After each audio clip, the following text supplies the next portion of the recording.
Hello everybody and welcome back to the F2 show. I'm your host Fraser Ford, and joining me to review the 2022 Formula 2 season we have Inside F2 editor LA Wilshaw, Inside F2 writer Lawrence Griffin and former Formula 2 journalist Craig Woollards. Coming up on the show then, quite simply, we review the 2022 Formula 2 season. That is what we're here for today, so let's get stuck into it. First of all, it's nice to see you all in person. A couple of weeks into the winter break. Formula 2 hasn't been on our screens for a little while, Lawrence. Are you missing it already? Yeah, already missing it, our favourite racing series, but counting down the days now until next season. And to be honest, it's been entertaining enough just watching who's going to pop up in which seat for next season, because try as we might in our sort of 2023 grid prediction video, it's very hard to know where everyone's going to end up, so that's been a good one to watch. So that's cured me for a little while at least. Lovely. And LA, great to see you in person, isn't it? It's really nice. We're in a studio. We're all nice and close to each other, which is it's nice, isn't it? Yeah, it feels really good. I mean, obviously, normally we see each other through the laptop bit, so it's definitely nice to see you all in person. Absolutely. And Craig, first time joining us today on Inside F2. Welcome to the podcast.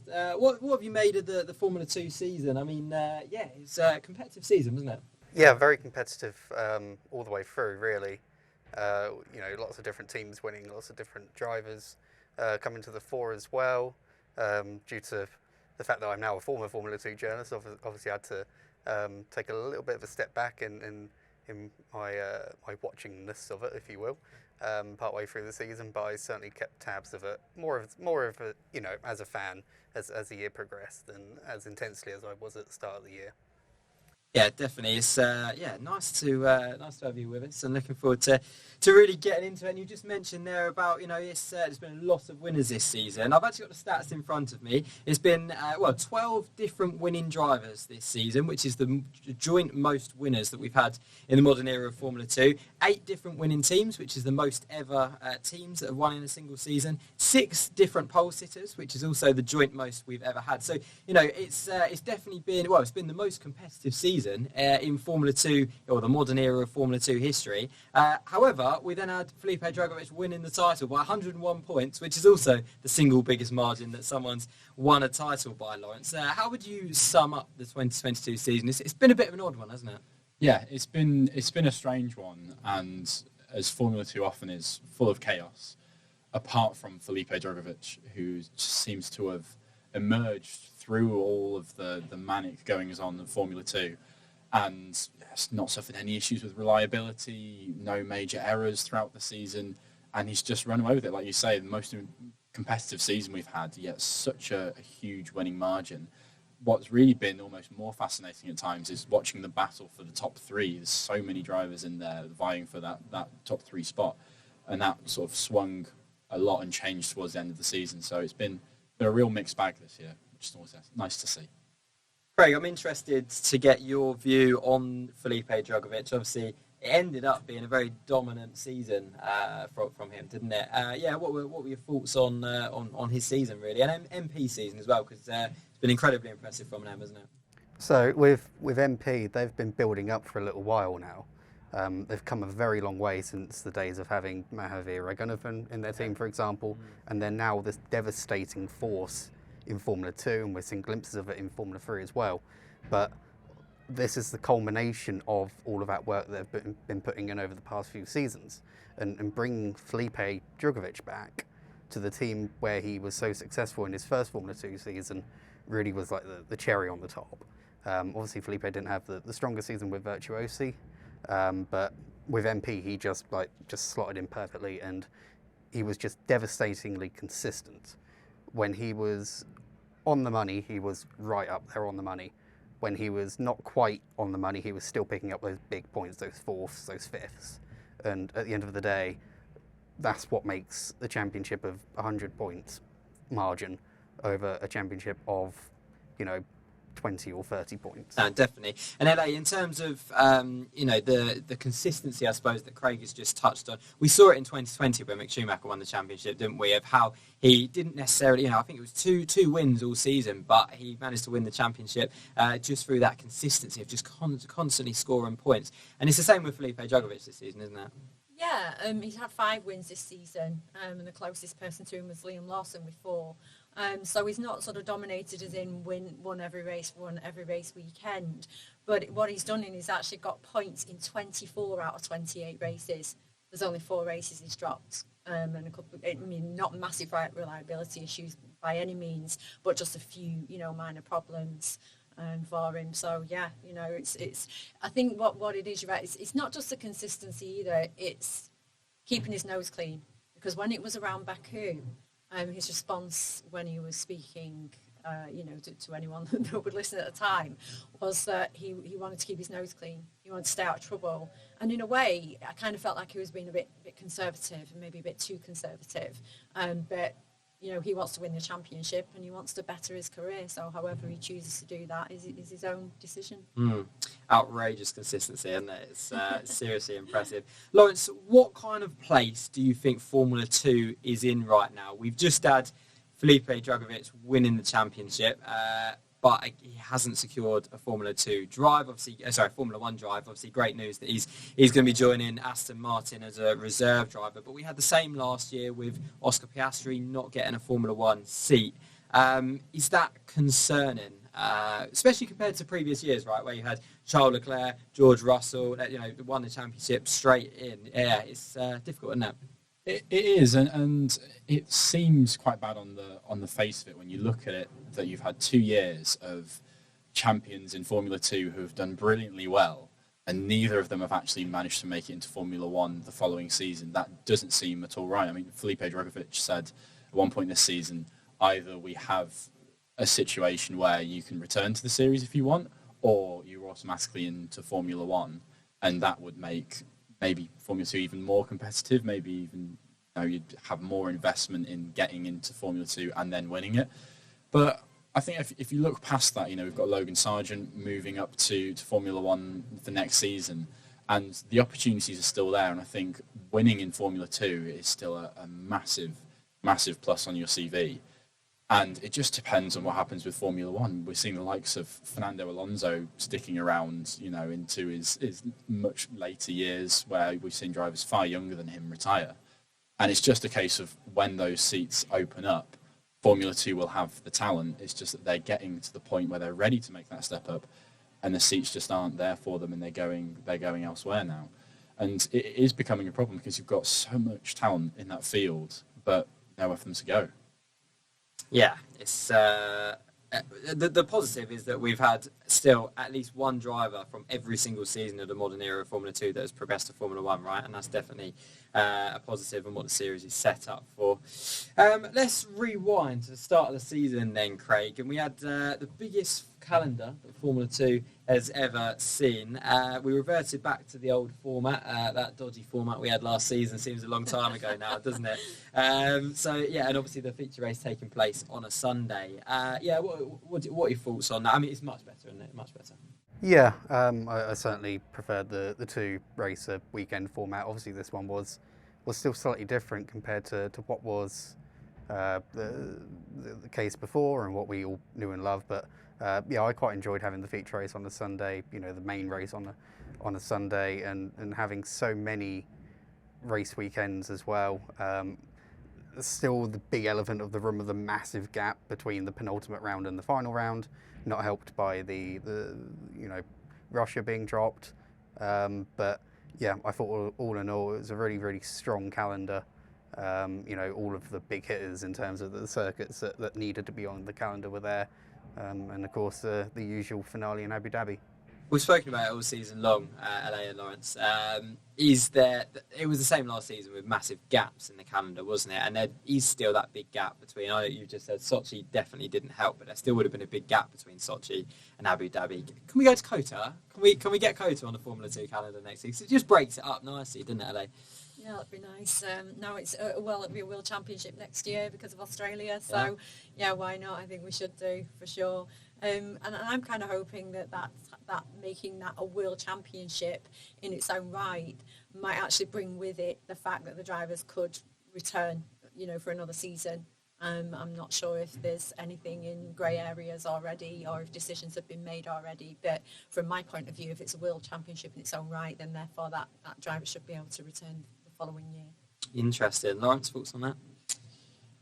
Yeah, it's an awkward one with the calendar, I think, because then you've got such big gaps, but then you've also got your triple headers in there as well, and you think, could you space out a little bit more evenly? But you want to be in tracks like Monza and Spa when Formula One is there at the same time in order to get more fans in. So it's a really tricky one. But I think something needs to be done to tighten up the schedule, and throwing in COTA would be absolutely brilliant. I mean, Formula One is doing brilliantly in terms of moving into the American market and gaining a lot of new American fans. And the races in America, well, the many races in America that we're soon to have, COTA's been so well attended in recent years. Why not have some of that support going through to Formula 2 as well? COTA's a perfect race circuit for F2. It's a wonderful race circuit. Cool. All right. Yeah. That's. Let's get into the nitty gritty, guys. I wanna go through every single team. We'll go through in championship finishing order and just a few comments on each team and maybe their drivers, if you like. As always, you can check out the full standings on our website, www.insidef2.com. And yes, I know that I've plugged that more times this season than Crofty has plugged Sky Glass, and I don't apologise. Go and check out our website; it's really good. Cool, right? MP Motorsport. We've just touched on Felipe Drugovich, but Lawrence, a quick word on their progress. Obviously, first time they finished in the top 5, and they've gone and won the championship. And a quick word on Clement Novalak his season.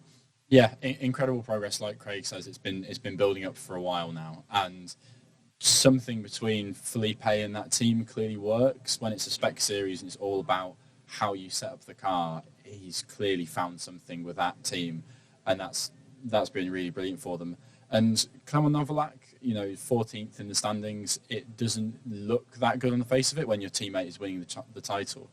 But coming in as a rookie, when we've seen how much the rookies have struggled at stages this year, I think he has shown real good signs of promise. He was 4th in Imola and then 5th the next race in Barcelona.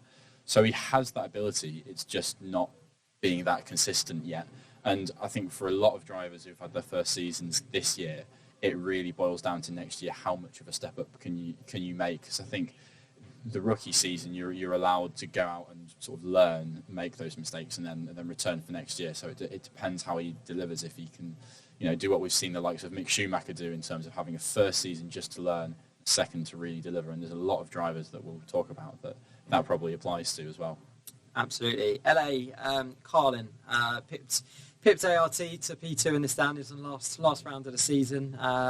Good season for them. Yeah, a bit on and off with a few things with Liam and Logan, whether it's been their own doing or whether it's been something pit stop, loose wheel.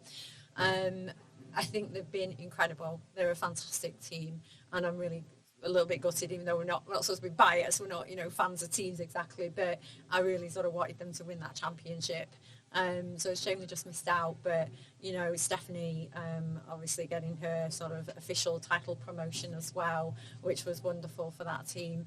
But what Logan's gone and done, a year early, everybody was even himself, everybody had planned he would do 2 years in Formula 2. Didn't start off the season particularly amazingly, was doing a few things wrong himself, but my God, what a learner, what a fast learner he is. Turned it around, turned his head around, and turned his whole season around, and he's going to be sitting in a Formula 1 car next season. Liam's benefited a little bit this season too. He's had a couple of FP1 tests for AlphaTauri and for Red Bull, so he's jumped in 2 different Formula 1 cars, which is quite nice for him. And yeah, let's hope maybe next year he can get in an F1 car as well. Sargent had an amazing run through the middle of the season. 20 races out of 28 that he's finished in the points this season. For someone that's come 4th in the championship and has come into it as a rookie, to get that level of consistency is so impressive. And I was looking at Liam Lawson's results actually, and his 2 highlights of the season have been Spa and Abu Dhabi, where he's got a double podium. The same weekends that he's also been driving an FP1 for AlphaTauri and Spa and for for Red Bull in Abu Dhabi. So maybe it really does give you wings. I don't know. But I strike one. There you go. I think it's going to be slightly more different in Super Formula next season to get him in FP1 and then fly him out to back to Japan for Super Formula. ART Tao Pourchaire, obviously runner-up in the championship. Frederick Vesti, rookie season. What do you make of them, Craig? Yeah, no puns from me regarding ART, but yeah, I think the squad has made some quiet progress this year. They've sort of gone a little bit under the radar in comparison to the previous couple of years with the current spec that we've got. I think Teo has been a bit unlucky at times. The speed has, almost certainly always been there, and like, there's been little bits of frustration come in as well. So I think the deficit to Djokovic was a little bit sort of exacerbated by the bad luck and some of the little bits of frustration that's come in, but you'd expect that from, one of, if not the youngest driver on the grid. I think Fred Vesti has come in quite nicely as a rookie. He's shown the progress that he's needed to make across the season, and then he should be in a position next year, hopefully, to really fight for the title. Prema, Lawrence, interesting season. I'm sure they'll be slightly disappointed. Yeah, you can't be anything other than disappointed when you consistently perform at such a high level, and then P4 for them in the standings this year. It's not going to plan, and on the face of it, it looked really hopeful in terms of you've got a good balance in terms of experience and youth in having Dennis Hauger, who comes in as a rookie and Formula 3 champion, and then you've got a really experienced hand like Jan Daruvula, and neither of them really were able to deliver the sort of results that Prema are looking for.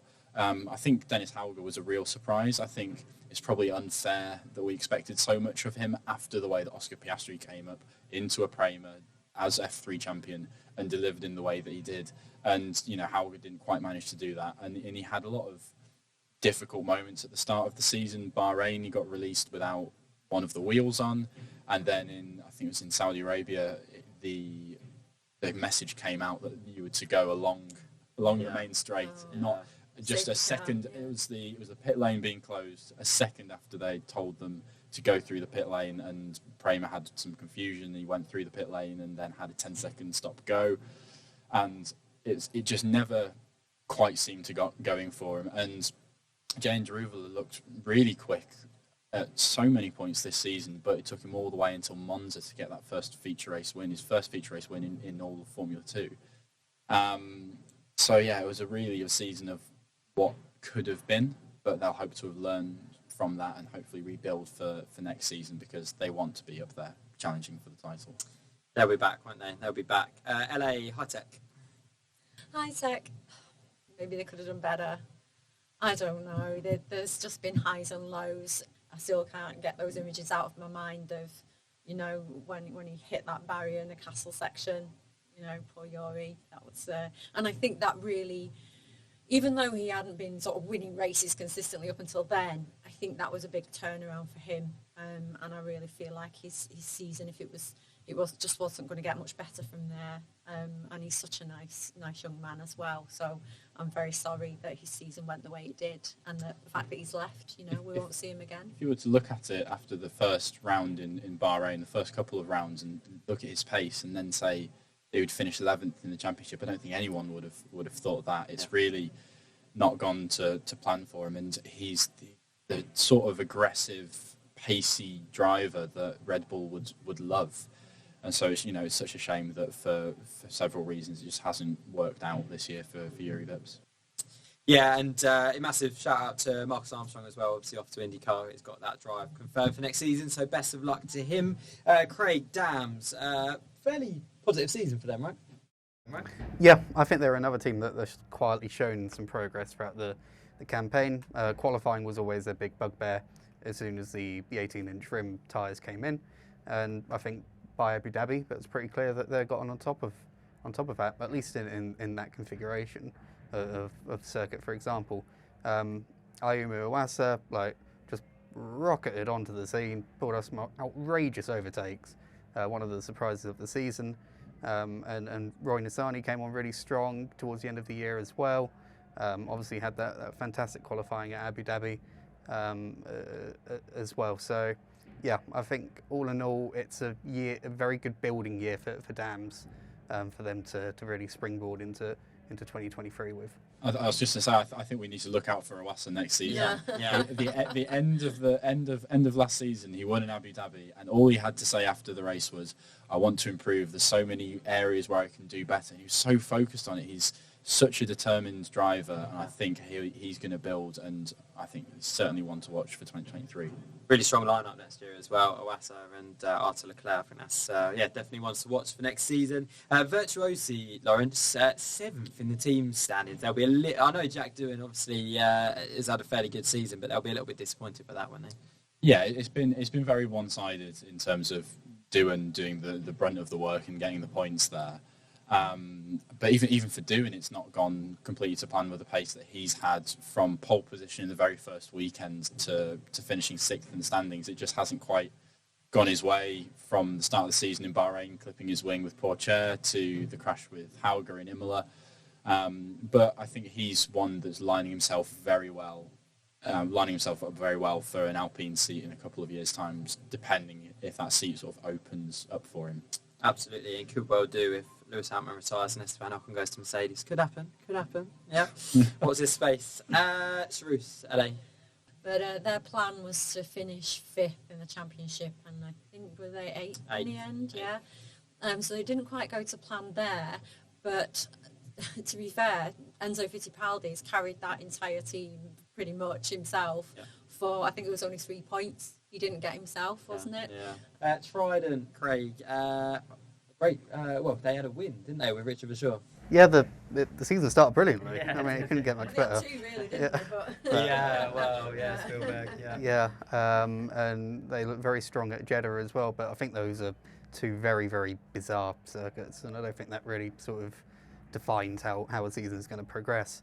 But, I mean, ultimately, I think it just shows how competitive this championship has been, where you've got, a team like Trident who have shown that they can be right at the front, and they're finishing 9th in the standings, and it's like we're only talking like tenths or hundredths of a second, over consistently over a race weekend. We could be talking a team that scored 50, 80, 100 more points, for example. So yeah, obviously good to see Bashaw back as well. He's one of the drivers who really sort of manages himself, really at this level, which is very, very rare.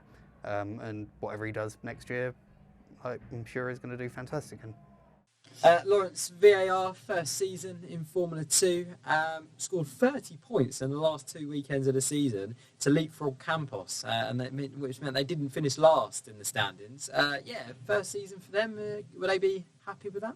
Yeah, I think so. Box ticks, first season, they will have learned a lot from it. They struggled a lot at various points of the season in terms of tyre management. I think Jake Hughes got into a lot of really good positions, but just sort of faded through the field so often. And that makes perfect sense. They're still learning the tyres, and they'll rebuild again for next season, and hopefully come out with a bit more of a consistent car. And I think Juan Manuel Correa said as he filled in Abu Dhabi, that he's sure that VAR is a team that will get to the front eventually. They've got the know-how. They've proved themselves in Formula 3, so a good future, I think, for VAR in Formula 2, and I hope they'll be in the sport for a long while. Absolutely. And last but not least, LA Campos. A bit of an up and down season for them. Obviously a difficult one with Ralph Boschung being in and out of the car, wasn't it? Yeah, it's a real shame because they didn't feel ill. They brought Roberto Meri in, didn't they? Who actually had a most amazing race, didn't he? It was crazy. Oh, a couple of races, yeah. What started 21st, finished. Well, they dropped him down to P5, but he would have won the race if he hadn't track limits. He would have won the race, which is insane, isn't it? Yeah, that was a great story. So it was a shame to see Ralph obviously leave the sport for a number of races. I think it was 12 races in total. I think. With that neck injury, and I think that that was a big influence on the team and the results. Because he's a great driver. Really, he's one of those kind of drivers that, in a way, that even if the car's not working properly, he still seems to get it up there. He still seems to be fighting at the front. So he's got some quite extraordinary abilities, I feel. They'll be disappointed, I think, in their season. They all work really, really hard in that paddock, but those guys were really focused, really working quite hard, and just couldn't get those results at the end of the day. So yeah, there's not much else to add apart from the fact that hopefully next season, they'll come back bigger, stronger. They've had some great moments in the past, and they'll have some great moments again. Absolutely, and hopefully we'll see Ralph Boschung in the car every weekend next season. That'd be nice, wouldn't it? Okay, a few questions now. We had a question from Aaron on Instagram who asked, which driver surprised you the most this season? Lawrence, we'll start with you. That's a tricky one. There's a few drivers that surprised me. I think Ayumu Iwasa the most. The way he came in and did his sort of last to first challenge in Bahrain, it was unbelievable. And he's just sort of, I think, quite quietly built up his pace throughout the season and showing a great deal of talent, and has managed to sneak in there at P5 in the championship. So I think he's my surprise package of 2022. Hey. Same for me, sorry. We haven't discussed this beforehand, so sorry if there's repetition. But yeah, absolutely, Ayumu Iwasa, my goodness, what a surprise, and what an amazing talent he is. And not just a talent, with talent comes hard work. Even somebody like Cristiano Ronaldo in football he was born with a gift, but he's not that good just because he rolls out of bed every day, at 12 o'clock at midday. He works hard.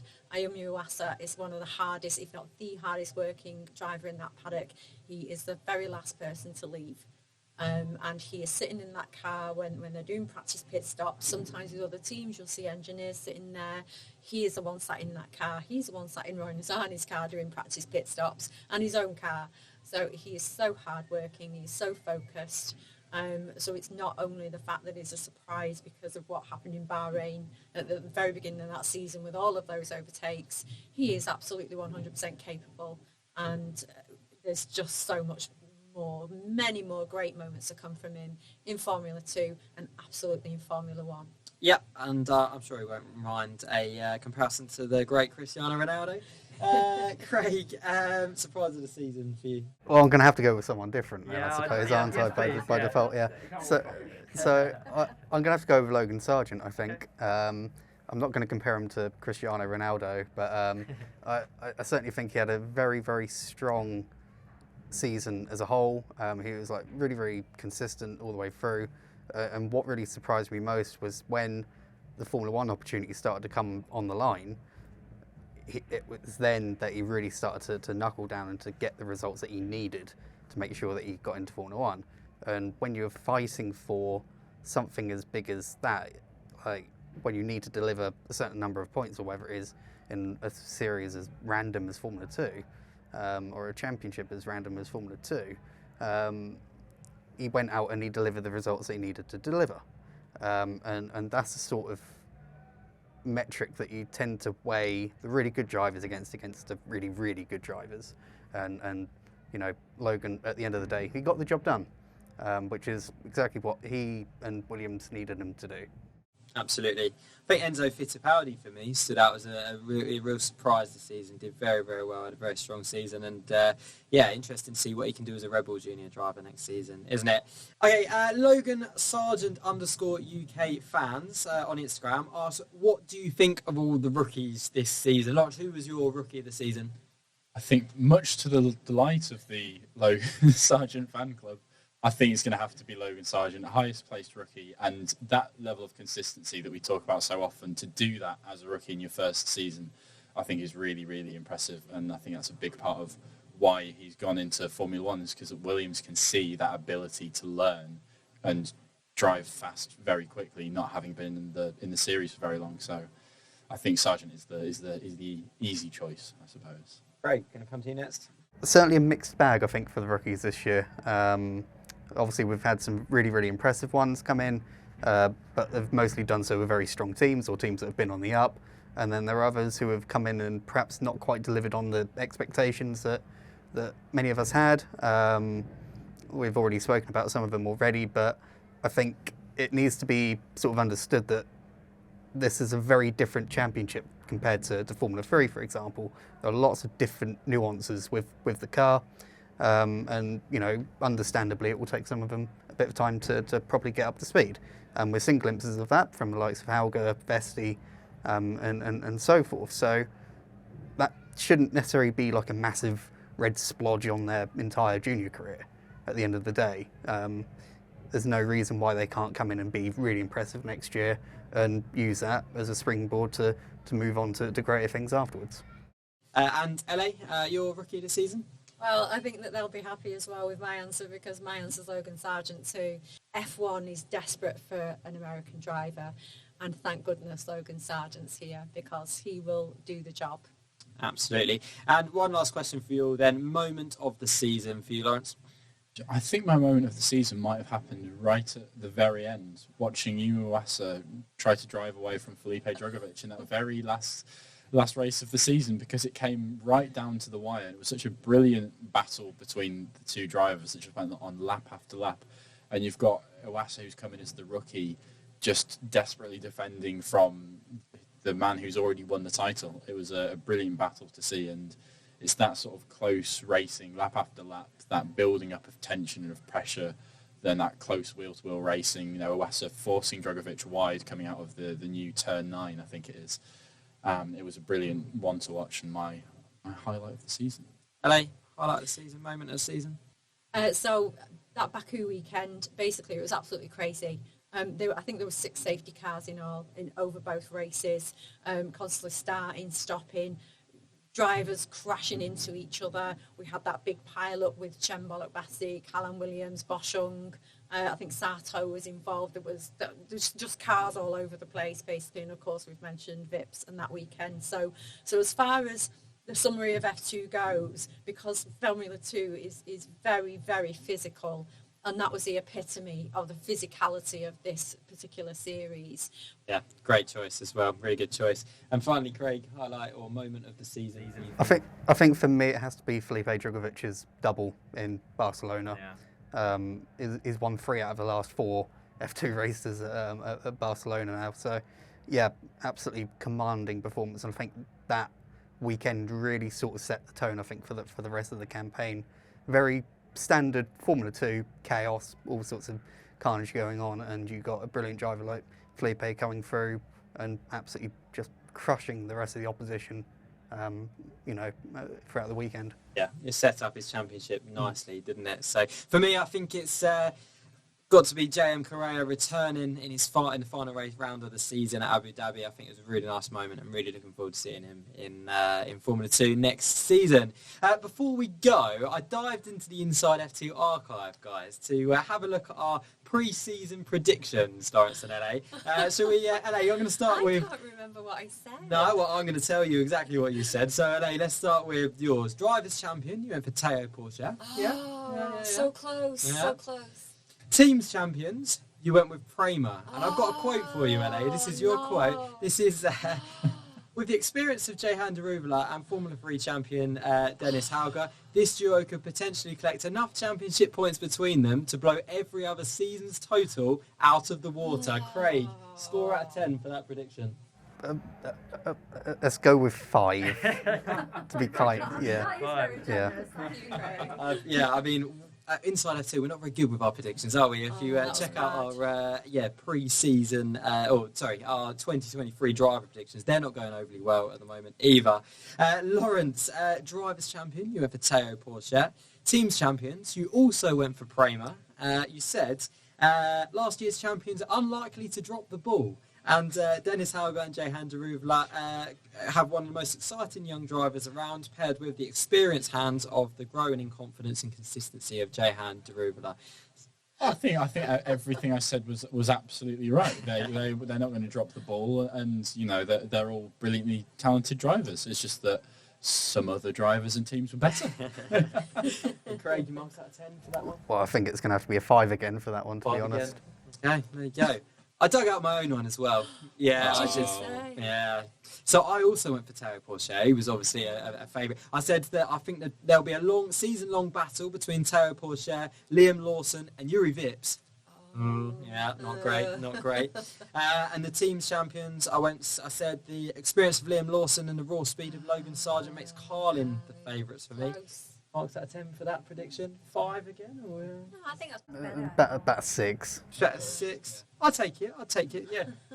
thought Carlin was a good chat. I would have given Yeah, him a 7. right, second. Oh, thank you very much. Yeah. Producer James, sign me up. I'll be a guest next season. I'll join the panel as well. So there you go. Out of our team of 15 people who took part in those predictions, not one of us predicted Felipe Drugovich to win the title, and only one person even mentioned Felipe Drugovich as a name in the title hunt, if you like. So shout out to Ryan Swartz for that one. That's a very good prediction. Ryan. Very good, very good. Okay, that's all we got time for today. My thanks to Lawrence to LA and to Craig for joining me on the podcast today. But from me, Fraser Ford, and all of us here at Inside F2, next time.